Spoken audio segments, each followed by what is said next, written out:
My name is Mike Preisner. I joined the Army, left for basic training on my 18th birthday in June of 2001. I was assigned to the 10th Mountain Division, and in March of 2003 I was attached to the 173rd Airborne Brigade and deployed to northern Iraq. The war in Iraq was an illegal war. They invaded a country that was in no way a threat to the United States. The reasons we went there was for profit. We were there to secure that foreign market for U.S. companies, and that's really the bottom line. Bombing water supplies, knowing that it would kill hundreds of thousands of children, and this is something that many people forget, and we can't forget. What's at the heart of foreign policy is whether or not a country is willing to open up its markets to U.S. companies, it's willing to open up its labor force and its natural resources. Barack Obama, he has a lot of support from people who want to end the war, but when you really look at what Barack Obama wants to do, Barack Obama's change in management plan is different from the Bush administration's, really all-out war, all-out destruction of the Iraqi people. His plan is just a more subtle occupation, a friendlier face. The United States and Israel has thousands of nuclear weapons. They are not in compliance with the Nuclear Non-Proliferation Treaty. We use these weapons in a very threatening way. We threaten the rest. We are the ones that are really, rattling the swords, and it really comes down to economic interest, very blatantly. So all this demonization, the purpose that it serves is making a pretext for military aggression.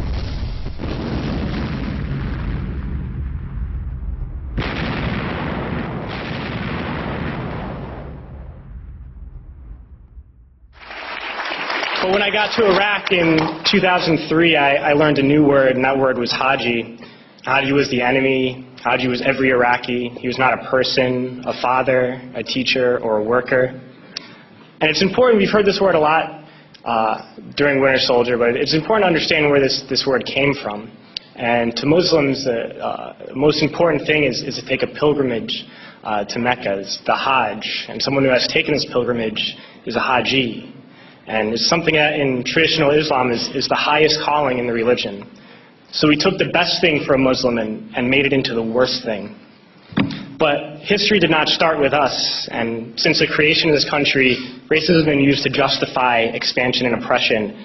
The Native Americans were called savages, the Africans were called all sorts of things to excuse slavery, and Vietnam veterans know of the multitude of words used to justify that imperialist war. So Haji was the word we used. It was the word we used on this particular mission I'm going to talk about. And we've heard a lot about different raids and kicking down the doors of people's houses and ransacking their houses. But this mission was different, a different kind of raid. I never got any explanation for these orders. We were only told that this group of houses, 5 or 6 houses, were now property of the U.S. military, and we had to go in and make those families leave those houses. So we went to these houses and informed the families that those homes were no longer their homes. We provided them no alternative, nowhere to go, no compensation, and they were very confused and very scared and did not know what to do and would not leave, so we had to remove them from those houses. One family in particular, a woman with 2 small girls, a very elderly man and 2 middle-aged men, we dragged them from their houses and threw them onto the street and arrested the men because they refused to leave, arrested the old man, and sent them off to prison. And at that time, I didn't know what happened to people when we tied their hands behind their back and put a sandbag on their head. But unfortunately, a few months later, I had to find out. We were short interrogators, so I was assigned to work as an interrogator. And I oversaw and participated in hundreds of interrogations. One in particular I'm going to share with you. It was a moment for me that really showed me the nature of this occupation. This particular detainee, when I was sent to interrogate him, he was stripped down to his underwear, hands behind his back and a sandbag on his head. I never actually saw this man's face. My job was to take this metal folding chair and just smash it against the wall next to his head. He was faced against the wall with his nose touching the wall, while a fellow soldier screamed the same question over and over again. No matter what his answer, my job was to slam the chair against his wall. We did this until basically we got tired, and I was told to make sure he stood against the wall for however long. And I was guarding this prisoner, and my job was to make sure he kept standing up, but something was wrong with his leg. He was injured, and he kept falling to the ground. And the sergeant in charge would come and tell me to get him up off his feet. So I'd have to pick him up and put him against the wall. And he kept going down. I just have to keep pulling him up and putting him against the wall. And my sergeant came along, and he was upset with me for not, making him, continue to stand. He picked him up and slammed him against the wall several times. And then he left, and when the man went down on the ground again, I noticed blood pouring down from under the sandbag. And so I let him sit, and when I noticed my sergeant coming again, I would tell him quickly to stand up. And I realized that I was supposed to be guarding my unit from this detainee, and at that point I realized I was guarding the detainee from my unit. And I tried hard to be proud of my service, but all I could feel was shame, and racism could no longer mask the reality of the occupation. These were people, these were human beings.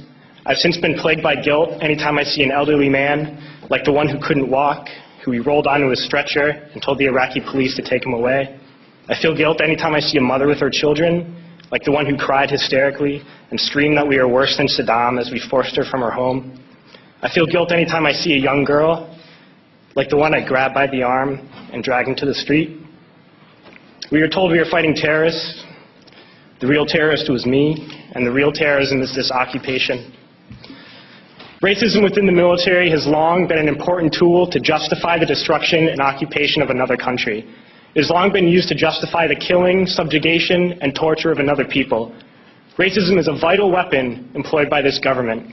It is a more important weapon than a rifle, a tank, a bomber, or a battleship. It is more destructive than an artillery shell, or a bunker buster, or a Tomahawk missile.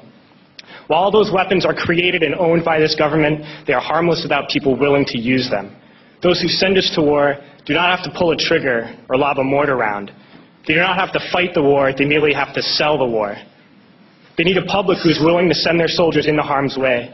They need soldiers who are willing to kill and be killed without question. They can spend millions on a single bomb, but that bomb only becomes a weapon when the ranks in the military are willing to follow orders to use it. They can send every last soldier anywhere on earth, but there will only be a war if soldiers are willing to fight. And the ruling class, the billionaires who profit from human suffering, care only about expanding their wealth, controlling the world economy, understand that their power lies only in their ability to convince us that war, oppression, and exploitation is in our interest. They understand that their wealth is dependent on their ability to convince the working class to die to control the market of another country. And convincing us to kill and die is based on their ability to make us think that we are somehow superior. Soldiers, sailors, Marines, airmen have nothing to gain from this occupation. The vast majority of people living in the U.S. have nothing to gain from this occupation.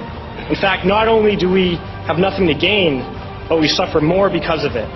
We lose limbs, endure trauma, and give our lives. Our families have to watch flag-draped coffins lowered into the earth. Millions in this country without health care, jobs, or access to education must watch this government squander over $450 million a day on this occupation.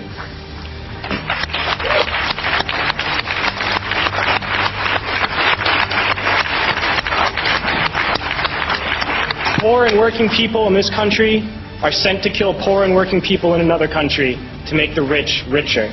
And without racism, soldiers would realize that they have more in common with the Iraqi people than they do with the billionaires who send us to war.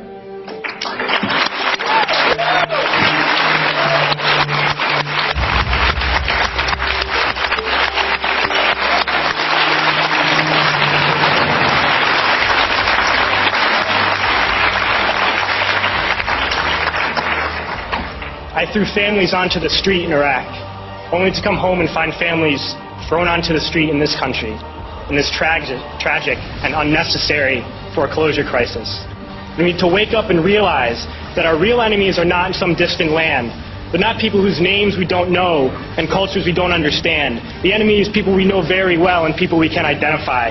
The enemy is a system that wages war when it's profitable. The enemy is the CEOs who lay us off from our jobs when it's profitable. It's the insurance companies who deny us health care when it's profitable. It's the banks who take away our homes when it's profitable.